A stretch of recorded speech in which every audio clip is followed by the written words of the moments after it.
Санаад цаана уу миний нэрийг Үлзий цэцэг гэдэг. Би 186 дугаар цэцэрлэгийн багш. Сонсголгүй хүүхэдтэй хэрэглэгдэхүүн ашиглаж хэрхэн харилцах талаар та бүхэнд зааж өгье.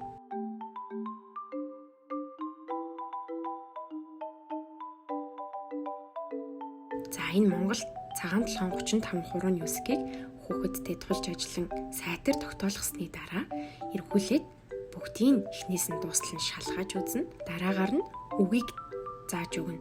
Үг буюу шин дохиог зааж өгнө. За энэ зураг нь байна, дохио нь байна. Халим гэж ингэж дохино. За хүүхдэд мөн их бодтой тэр дохионы илээр илэрхийлсэн байгаа зургийг нь харуулна. Сумны чиглэл болон хөдөлгөөнийг сайн харуулад халим гэж ингэж хөдлөх кино гэж ойлгуулна. За зургийг нь харууллаа. Дохиогоор зөв илэрхийлж ивэл дараа нь А, Л, И, Им гэд хурууны үсгээр илэрхийлэхин зааж өгнө. За хурууны үсгэр үсгэлээрээ юу вэ? Хурууны үсгээр нэрлээрээ гэхэд алим гэд нэрлэж чадчихвэл сайн байна гэд магтаж урамшуулна. За цаашлаад өгүүлбэр хэрхэн бүтээхийг та бүхэн зааж өгье. За энэ авах гэдэг үг байна. Авах гэдэг үгийн дохиог нь заана.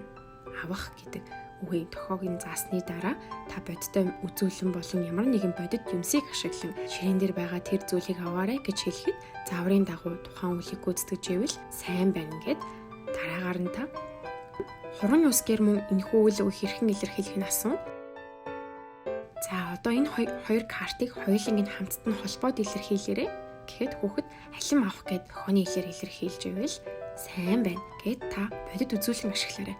Яг ширээн дээр та бодтой алим тавиад алим авах гэдэг үйлийг хийхийг зааварчлахад хүүхэд дохионы хэлээр ойлгоод шууд гүйцэтгэж ивэл сайн байна гэд та магтаж урамшуулаарай. Мөн хурууны үсгээр ч гэсэн адилхан асууна. За энэ мэдчилэн та хүүхдэд олон талаар тайлбарлаж үгийн баялагийг нэмэгдүүлэх боломжтой. За энэхүү А дүрийн зурагт үзүүлэн хэрхэн ашиглахыг та бүхэнд харуулъя.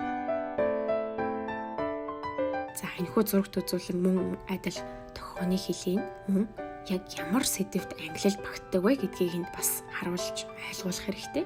Картанд ч гэсэн мөн энэхүү биерхтэн гэсэн сэдв байдаг. За дохиог нь заалаа. Араас нь хурууны үсгээр зааж илэрхийлүүлээрэй. Дараа нь та хурууны үсгийг харуулахгүйгээр хүүхд үсгэлэхийг хүсээрэй. Энэ мэлчилэн та сонсголгүй хүүхдийн үгийн баялаг болон дохионы баялагийг нэмэгдүүлэх боломжтой. Эдгээр хэрэглэгдэхүүн материалуудыг би сонсголгүй хүүхэдтэй ганцаарчлан тулж ашигладаг. Олон удаа баттган давтаж үгийн баялагийг нэмэгдүүлдэг.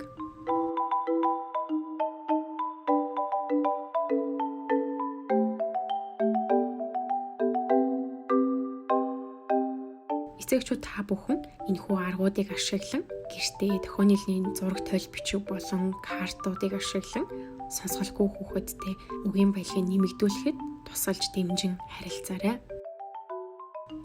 Дохионы хэлний баялаг болон үгийн баялагийг нэмэгдүүлэхэд та боловсролыг нь дэмжихэд танд амжилт хүсье. Хичээгээрэй. Баяртай.